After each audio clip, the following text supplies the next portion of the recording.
Welcome my friends. आज episode 3 है timing of marriage पे। हम लोग अभी तक शनि का ट्रांजिट और गुरु का ट्रांजिट को एनालाइज करना सीखे, टाइमिंग ऑफ मैरिज निकालने की। आप लोगों ने गौर किया होगा गुरु के ट्रांजिट पे दो तरीके होते हैं गुरु को। जो शनि का फाइल है 1/7 एक्सिस का, उसको अप्रूव करना है, प्लस अपना एक 4 कंडीशंस हैं उसको मीट अप करना है। एक 1/7 एक्सेस एक्टिवेट करने के बाद शुक्र या पंचम घर, शुक्र या फिफ्थ लॉर्ड, शुक्र या फिफ्थ हाउस या फिफ्थ लॉर्ड, या fifth house and Lord and ninth house and Lord के कॉम्बिनेशंस में कोई दो। तो ये 4 कंडीशंस हैं, उसमें से किसी एक को उसे फुलफिल करना है, जिसको हम लोगों ने गुरु के ट्रांजिट में सीखा। और उससे हमारा जो टाइमिंग ऑफ इवेंट या टाइमिंग ऑफ मैरिज निकालना, वो लगभग 12 से 13 महीने के स्लॉट पे आ जाता है, डिपेंडिंग अपॉन महादशा किसकी है। और प्लस जनरली यही टाइम फ्रेम है, 12 से 13 महीना। अब सवाल ये उठता है कि फिफ्थ आपने गुरु को, फिफ्थ गुरु के ट्रांजिट पे 2 स्टेप थे, दूसरे स्टेप पे फिफ्थ हाउस को क्यों लिया एंड नाइन्थ हाउस को क्यों लिया, शुक्र को लिया, वो स्वाभाविक है, समझ में आता है। फिफ्थ हाउस जो है वो आपका पास्ट लाइफ है, जिसको लेमैन लैंग्वेज में हम बोले तो फिफ्थ हाउस आपका कर्म स्थान है। फिफ्थ हाउस आपका पिछला जन्म का लेखा जोखा है। आप कितना कमाए, कितना खोए, क्या खोया क्या पाया, यहीं से है पिछले जन्म का। यहां का अकाउंट बैलेंस क्या है, डेबिट बैलेंस है कि क्रेडिट बैलेंस है, सिर्फ नुकसान खाए हैं कि कुछ मुनाफा भी खाए हैं पिछले जन्म में, ये आपका इस जन्म का है। ठीक है, तो गुरु इन दोनों का कारक है, और गुरु वन ऑफ द प्लैनेट है जिसके पास मैक्सिमम घरों का कारकत्व है, और गुरु ही सभी कुछ प्रोवाइड करता है और सपोर्ट करता है पूरे इंसान के जीवन में।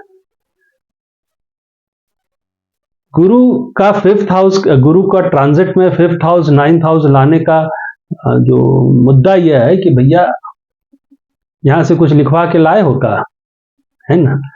जीवन में जो भी लिखा पढ़ाई हुआ है वो तो पिछले जन्म के हिसाब से है ना, तो कुछ लिखा के लाए हो, चाहे शादी हो, बच्चा हो, कुछ भी हो, नौकरी हो, चाकरी हो, धन हो, ये सब यहां से फिफ्थ हाउस से पता चलता है। तो क्या फिफ्थ हाउस तो पंचम स्थान है चाइल्ड का? नहीं, बेसिकली क्या है कि फिफ्थ, अगर आप कोई अच्छा प्रारब्ध है आपका, तो ये कुंडली के जितने ग्रह है ना उसी तरह से बैठ जाएंगे और आपकी कुंडली में वो सब शो करेंगे। तो वो यहां से पता चल जाता है कि ये जो ये सब जो चौकट्टी मार के बैठे हैं, तो वो इस घर का बता रहे हैं कि नहीं, कि क्या खाया, क्या खोया, क्या पाया।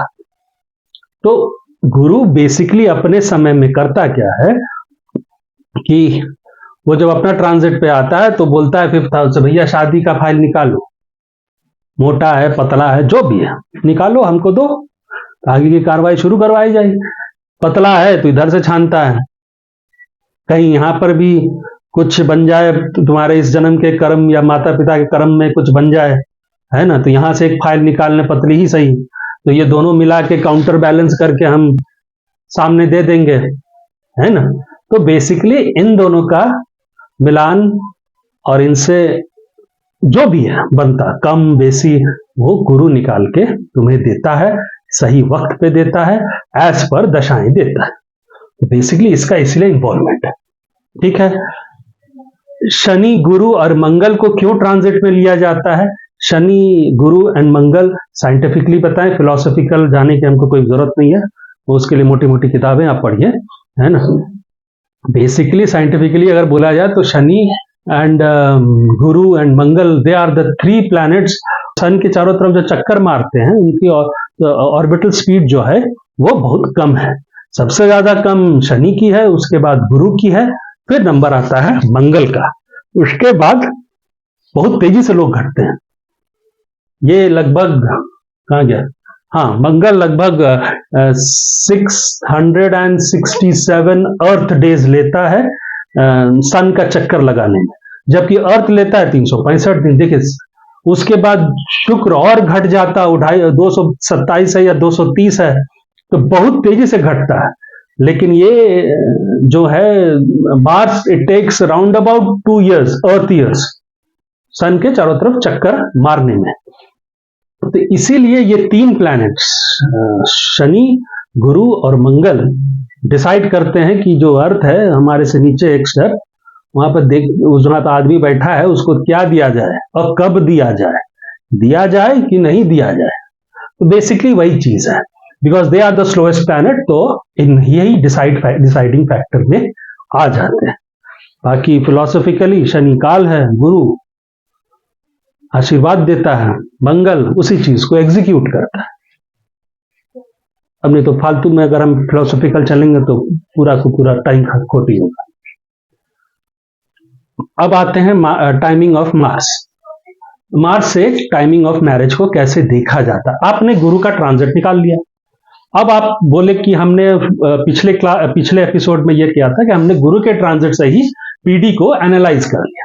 ठीक, कोई बात नहीं, आपको कर सकते हैं, वहीं तक भी करके रुक सकते हैं, प्रोवाइडेड आपने पीडी को सही ढंग से एनालाइज करके उठा लिया।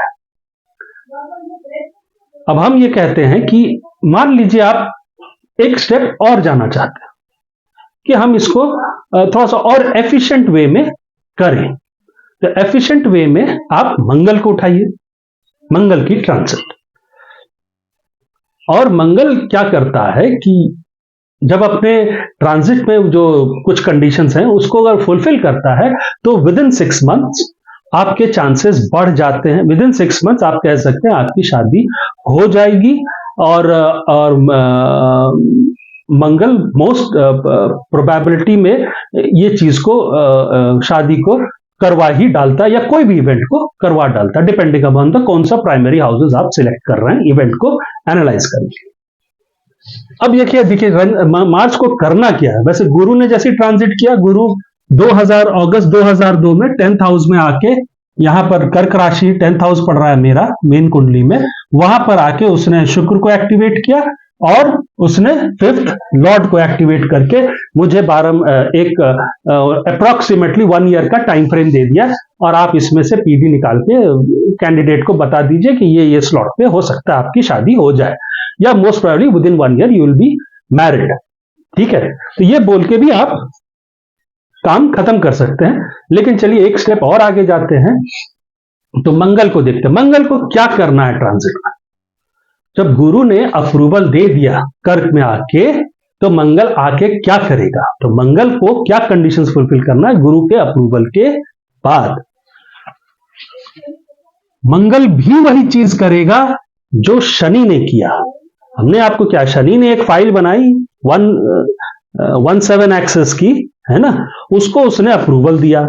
गुरु ने उसी फाइल को उठाया और 17 एक्सेस को चिड़िया बैठा के अप्रूवल दे दिया। अब मंगल को भी वही चीज करना है। उस जो मोटी बड़ी फाइल है जो शनि ने बनाई थी, उस फाइल को भी मंगल को 17 एक्सेस को एक्टिवेट करना है।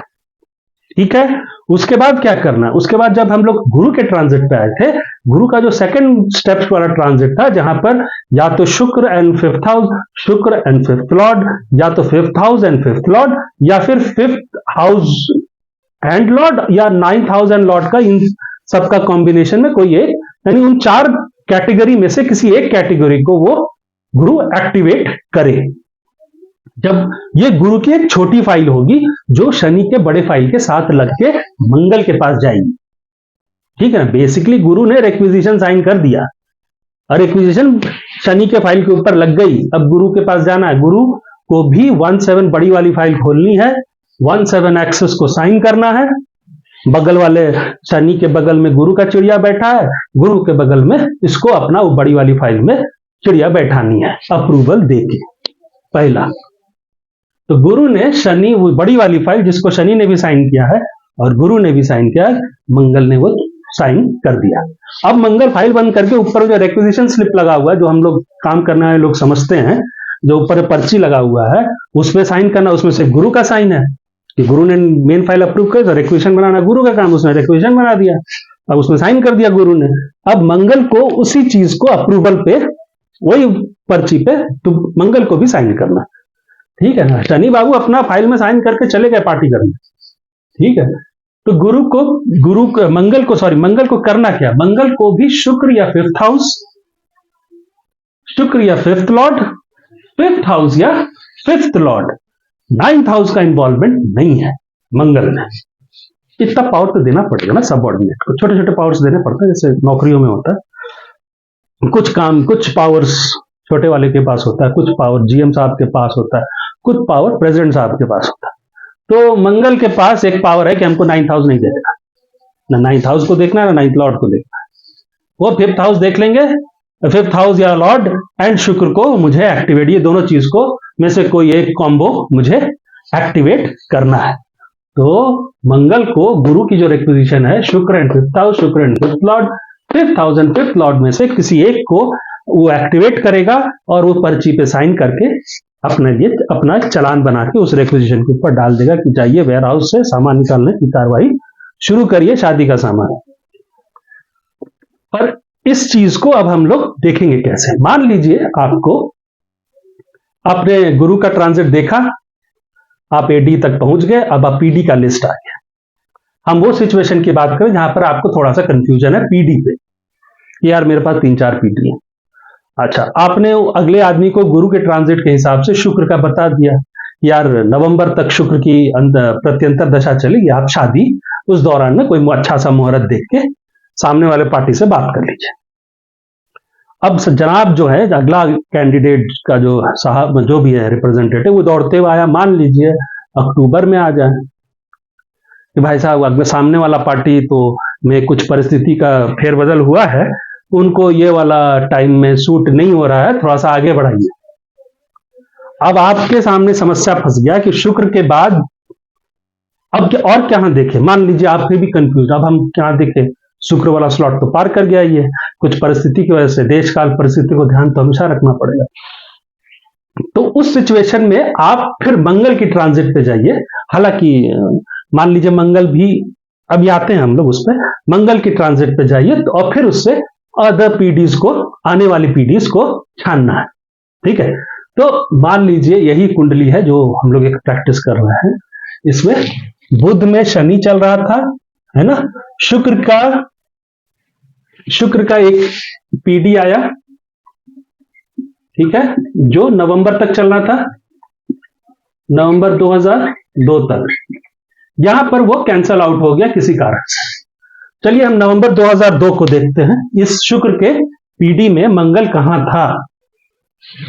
तो हम लोगों ने देखा कि 2001 में गुरु टॉरस में था, फिर वो जुलाई 2002 को वो मिथुन राशि में गया, वहां पर वो पीडी हमारा पीडी सपोर्ट पे नहीं आ रहा था, तो ये फेल हो गया, ये वाला ट्रांजिट का अप्रूवल नहीं मिला, है ना। जो पीडी साहब आए वो इस वाले आदमी का पर्ची को साइन नहीं किया, तो ये पीडी फेल हो गया, ये ट्रांजिट फेल हो गया मेरा। फिर हम ये गुरु जब नया साहब बदला, तो गुरु उस समय गुरु कर्क राशि में एंट्री लिया मेरे 10th हाउस में, और उसने आके उस समय मेरा पीडी चल रहा था शुक्र का, नया साहब आ गया, है ना। नया साहब आते ही गुरु ने अप्रूवल दिया, यहां से गुरु ये मेरे कर्क राशि 10th हाउस पे फिफ्थ लॉर्ड को एक्टिवेट किया और मेरे शुक्र को एक्टिवेट कर दिया।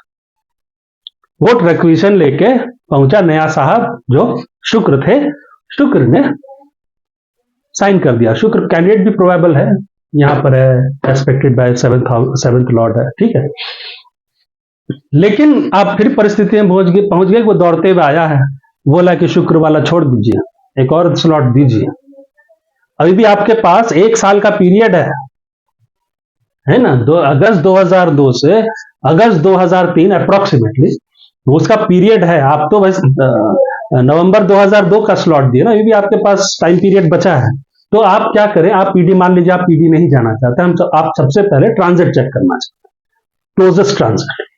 जब अगस्त 2002 में हम मंगल को देखेंगे, अगस्त 2002 में मंगल भी कर्क राशि में था गुरु के साथ। गुरु ने जब फिफ्थ लॉर्ड को एक्टिवेट किया तो मंगल ने भी उसी दौरान अगस्त 2002 को फिफ्थ लॉर्ड को एक्टिवेट किया। उसके बाद मंगल सितंबर 2002 को सिंह राशि में एंट्री लिया, जो मेरा कुंडली का 11th हाउस है, और वहां बैठ के मंगल ने शुक्र को एक्टिवेट किया। अब सवाल यह उठता है कि मंगल जब यहां बैठा था तो फिफ्थ लॉर्ड को एक्टिवेट किया एंड फिफ्थ हाउस को एक्टिवेट किया। ठीक है, आपने शुक्र का पीडी सिलेक्ट करके बोल दिया, मोस्ट बेस्ट पीडी वही था उस समय। तो मंगल जब यहां ट्रांजिट कर रहा था तो शुक्र को एक्टिवेट किया था क्या? 1 2 3 4 शुक्र को एक्टिवेट नहीं किया, लेकिन fifth house and fifth Lord को उसने ये वाला कंडीशन फुलफिल कर दिया था। आपने ये वाला स्लॉट उसको दे दिया था, उस समय शुक्र का पीडी था, पर ये पीडी किसी कारणवश सक्सेस नहीं हुआ। हालांकि आपके कैंडिडेट इस कुंडली में सक्सेस पूरा था, लेकिन सामने वाले से परिस्थिति कुछ गड़बड़ मान लीजिए, तो यह शुक्र फेल हो गया। अब बोला कि आपने फिर चेक किया कि गुरु अभी भी अगस्त 2002, उसके बाद सितंबर 2002 में भी गुरु वहीं पर है, ट्रांजिट अपना राशि नहीं बदल रहा है फिलहाल, तो है ना। अगर जुलाई 2002 में इस राशि में था, फिर अगस्त 2002 में अपना राशि बदला है, तो कम से कम रहेगा 10-11 महीना तो नहीं रहना, आगे पीछे भले करे, है ना।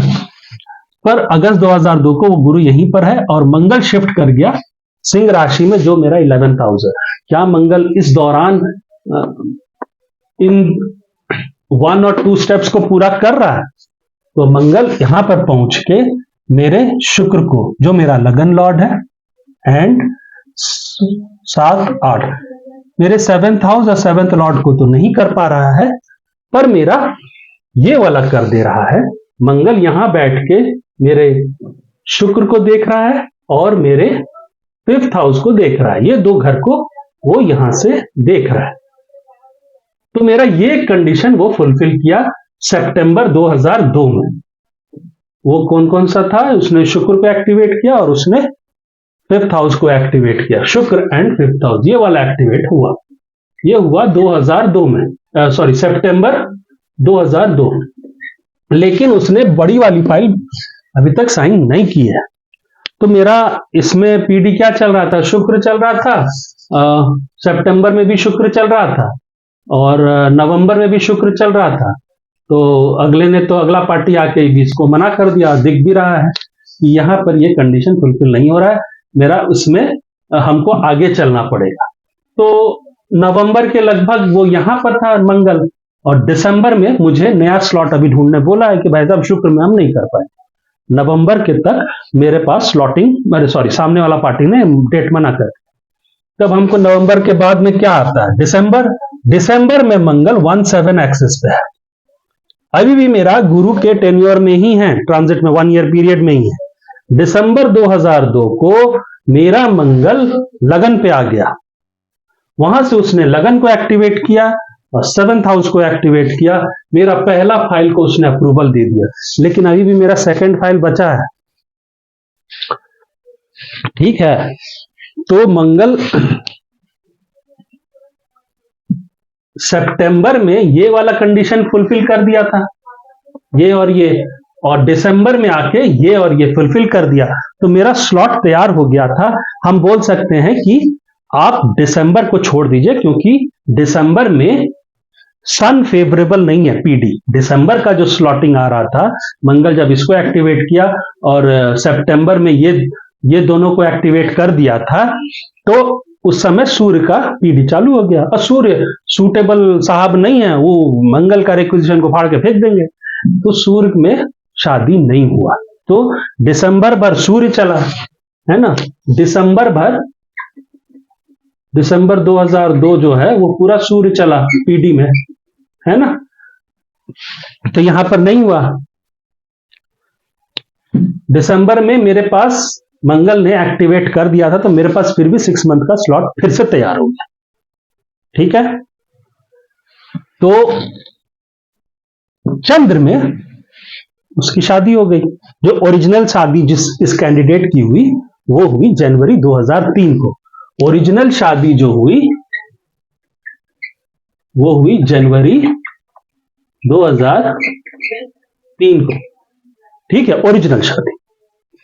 हम मान के चल रहे हैं, अभी इसको भूल जाइए कि यहां पर है ये डेट, ये मंथ आपके पास है, भूल जाइए। तो आपने कहा कि यार दिसंबर को मेरा कंडीशन और सितंबर दोनों कंडीशंस फुलफिल हो रहा है, तो हम दिसंबर का महीना को छोड़ देते हैं। ऐसे भी दिसंबर में 15 दिसंबर 16 दिसंबर के बाद तो वो लग जाता है, तो होगा भी नहीं। और पीडी भी सपोर्टिव नहीं है। 1 दिसंबर से आखिरी वीक ऑफ नवंबर से सूर्य लग रहा है, तो फिर वो भी सपोर्ट पे नहीं है। सूर्य तो ऐसे ही पीडी सपोर्ट पे नहीं है। शनि से अष्टम बैठा है, शनि से 6th बैठा है, सूर्य 11th हाउस का मालिक है, कहीं भी रिलेट नहीं कर रहा। वो 7th हाउस 7th लॉर्ड शुक्र जो सभी रिलेट नहीं कर रहा, प्रॉपरली रिलेट नहीं कर रहा। तो सूर्य का आपने पीडी को कैंसल आउट किया। आपने कहा कि आप जनवरी से लेके मार्च तक कर सकते हैं शादी 2023। तो अगले ने पूछा क्यों बोल रहे हैं साहब, तो बोला कि आप, तो आपने कहा कि भैया देखिए चंद्र की पीडी अच्छी है, सपोर्टिव है, वो शनि का काम करेगा, शादी करवाने के पूरे लक्षण है चंद्र में। चंद्र का सप्तम, चंद्र लगन से सप्तम स्थान वृषभ पड़ रहा है, वहां पर लगन का 7th लॉर्ड बैठा है, और चंद्र लगन से सप्तम स्थान जो पड़ रहा है वो टॉरस है, और टॉरस का मालिक चंद्र के साथ ही बैठा है। तो बहुत प्रोबेबल कैंडिडेट है। चंद्र लगन का 7th लॉर्ड और मेन लगन का 7th लॉर्ड आपस में संपर्क बना के बैठे हैं, तो बहुत अच्छा कंडीशन है। ठीक है, तो चंद्र का पीडी आपने रेकमेंड किया मार्च, जनवरी से मार्च का स्लॉट जाके देखिए, उनको बोलिए, उनके कैंडिडेट, उनके रिप्रेजेंटेटिव को मुहूर्त वहूर्त निकाले। उसमें पता चला होली में फिर दौड़ते हुए कि सर वहां पर कुछ और परिस्थिति गड़बड़ा हो गया, सामने वाला कैंडिडेट की कुंडली में कुछ मैंने मिलान नहीं, और मैंने वो डेट का सब, मान लीजिए कुछ भी परिस्थिति हो। अब आप क्या बोलिएगा? अब आप बोले कि भाई साहब हम तो 2 स्लॉट दिए, दोनों में तुम फेल कर रहे हो यार। तो फिर आप बोले हम आखिरी एक और देख लेते, नहीं पता चला गुरु तो जगह पर रास्ते बदल दिया है ना। तो आखिरी यही है कि अब मंगल का ट्रांजिट अभी भी है, दिसंबर से 6 महीना। दिसंबर में उसने ये सब एक्टिवेट कर दिया ना, दिसंबर 2002 को लगन पे चढ़ के उसने ये एक्टिवेट कर दिया, और फरवरी 2003 को आप जब जनवरी में दौड़ते, सॉरी मार्च बोल रहे हैं, जनवरी में दौड़ते हुए आया या मार्च में दौड़ते हुए आया, मान लीजिए मार्च में, अब गए कि यार दिसंबर में तुमको हम बोले तो उस समय चंद्र का पीडी बहुत अच्छा था, कर लो। तो बोला कि नहीं साहब कुछ गड़बड़ हो रहा है, 10-12 जो भी है। तो तुमने बोला कि अच्छा, तो मंगल अब जंप कहां ले रहा है? तो मंगल फरवरी में देखे वो चला गया किधर, वो चला गया लगन, ये सॉरी स्कॉर्पियो साइन में, अपनी ही राशि में, और वो मेरे मेन कुंडली का 2nd हाउस है। वहां पर बैठा कौन कौन है? लगन लॉर्ड बैठा है, 7th लॉर्ड उसको एस्पेक्ट कर रहा है। ट्रांजिट का मंगल यहां बैठ के लगन लॉर्ड, लगन का 7th लॉर्ड, और यहां बैठ के ट्रांजिट का गोचर, सॉरी मंगल जो यहां बैठा हुआ है वो यहां अपने ट्रांजिट में 5th हाउस को देख रहा है और शुक्र के ऊपर से गुजर रहा है। शुक्र मेरा क्या है?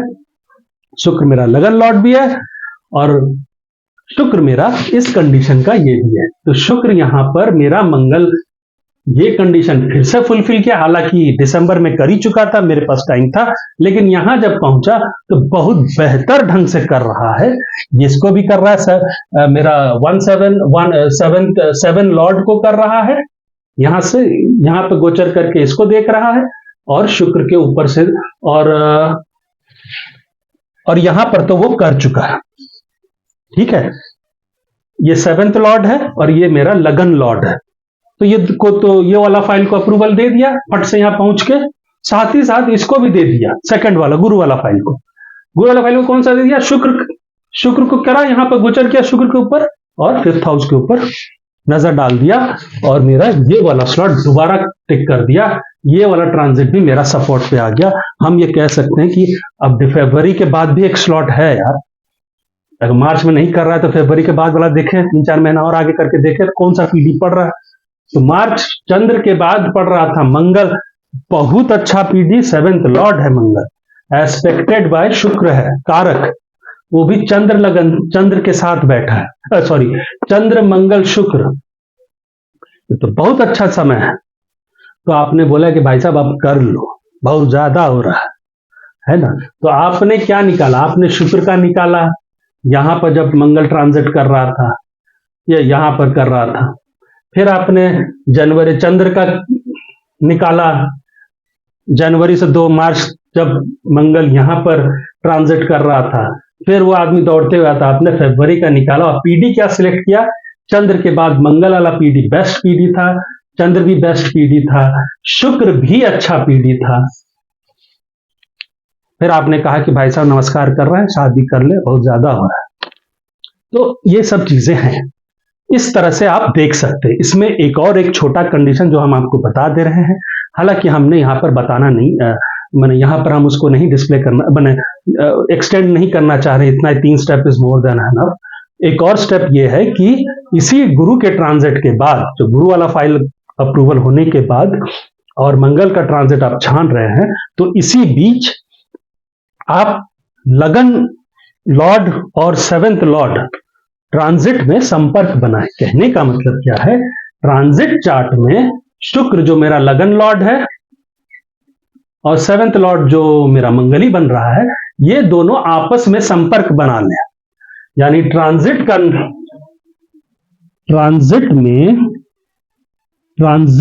लगन लॉर्ड और ट्रांजिट 7 लॉर्ड आपस में संपर्क बनाएं। वन ऑफ द कंडीशन ये भी है ना। इसका फिलोसॉफिकल पॉइंट व्यू ये है कि भगवान ने ऊपर से आशीर्वाद दिया है, जब लगन लॉर्ड आप और 7th लॉर्ड आपकी अर्धांगिनी ट्रांजिट में मिल गई तो एक संपर्क बन गया, है ना। तो एक तरह से वो भी आशीर्वाद है। तो ये भी एक इंडिकेशन है कि अगर ये भी ट्रांजिट में नजर आ जाए तो एडेड पॉइंट हो जाता है। ट्रांजिट में लगन लॉर्ड और ट्रांजिट में 7th लॉर्ड आपस में अगर संपर्क बना ले आफ्टर गुरु का ट्रांजिट, वो भी एक एडिशनल पॉइंट है, आप नोट डाउन कर सकते हैं। मंगल के ट्रांजिट भी देखिए और ये भी देखिए, ये आपके लिए छोड़ दिए कि लगन लॉर्ड के जब ये ट्रांजिट में आप संपर्क बनाते हैं तो उसके बाद कितने दिन बाद शादी होता है, वो आप रिसर्च कर सकते हैं इसको। अच्छा, ये जो है एक सवाल ये उठेगा कि साहब ये जो 3 स्टेप आप बताए हैं उसको, ये कितना कारगर है, क्या ये 100% है? तो हम बोलेंगे नहीं। ज्योतिष का या किसी भी ज्योतिष का जो इतने नियम है वो कभी कभी नहीं लगते हैं, फेल कर जाते हैं। उसी तरह ये भी फेल करता है। इतनी हमारे पास ज्यादा स्टॉक तो है ही नहीं कुंडलियों का, है ना। हिंदुस्तान में 130 करोड़ लोग हैं, तो 130 करोड़ कुंडलियां तो किसी के पास है नहीं कि उस चीज पे प्रोमिनेंटली जस्टिफाई कर पाए। तो बेसिकली ये जो स्टेप्स हैं ये 80 to 85% कुंडलियों पे एकदम सक्सेसफुली बैठे हैं। आप खुद भी ट्राई कर लीजिए, प्रैक्टिस करिए, आपको एकदम सटीक नजर आएगा। तो ये बेसिकली ज्योतिष क्या है? ज्योतिष इज अ साइंस, एंड ज्योतिष ये बहुत हद तक मैथ्स में एक चैप्टर है परम्यूटेशन एंड कॉम्बिनेशन, एंड एक चैप्टर है प्रोबेबिलिटी थ्योरी। दोनों ही चैप्टर्स आपस से रिलेट करते हैं। ये वही चीज है। अगर आप बोलो तो हम इसको साइंस के साथ ना बोल के it's a proper probability theory involving permutation and combination, और किसी भी चीज का उस परम्यूटेशन कॉम्बिनेशन से प्रोबेबिलिटी निकालना, odds of happening and event, जो हम लोग निकालते थे सिक्का उछाल के, मैथ्स का प्रॉब्लम आता था ना, कार्ड बटे हैं तो सामने वाले के पास इक्का आएगा कि नहीं आएगा, उसके चांसेस कितने इक्का रखने के। तो ये बेसिकली वही चीज है जो भी है। तो इस तरह से आप निकाल सकते हैं और टाइमिंग ऑफ मैरिज तक मोस्ट मैंने 4-6 मंथ 4-5-6 मंथ तक पहुंच सकते हैं। पर मंगल में एक चीज फिर से बोल रहा है, बहुत ध्यान रखिएगा, मंगल हर दूसरे साल में एक राशि में 6 महीना रहता है, तो कभी कभी डिले फैक्टर उसमें भी आ जाता है, उसमें पीडी धोखा ना दे दे आप, ये चीज गौर करने वाली बात है ना। तो इस चीज पे थोड़ा नजर रखिएगा। और पीडी यानी मंगल के ट्रांजिट अगर लेट मार रहा है, 6 महीना ठहर जा रहा है एक राशि पे, उस दौरान पीडी को गौर से देखिएगा, ठीक है। कहीं कहीं हो सके मंगल वहां पर अप्रूवल दे दे, पर चला पीडी बदल गया, क्योंकि मंगल इतना दूर से देर से रुका हुआ उस जगह पे कि 2 पीढ़ी पार हो गया 3-3 महीने का। तो उस चीज पे भी गौर करिएगा, फिर मंगल का दूसरा ट्रांजिट देखिएगा, है ना। तो आज के लिए इतना ही। अब अगले से हम लोग चार्ट पे जाएंगे, इसी 3 स्टेप को हम लोग प्रैक्टिकली सॉल्व करेंगे। मोस्ट प्रोबेबली 10-12 कुंडलियों पे हम लोग इस पे वर्क करेंगे। हम आपको एक्सेप्शन भी दिखाएंगे, जब 10-12% कुंडलियों पे कभी कभी फेल हो जाता है, पूरे 3 स्टेप नहीं लगते, कोई 2 स्टेप लगता है, उसी में काम करना पड़ता है ना।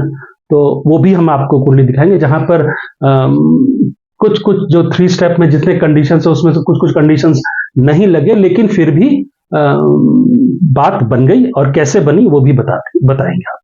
Thanks for watching.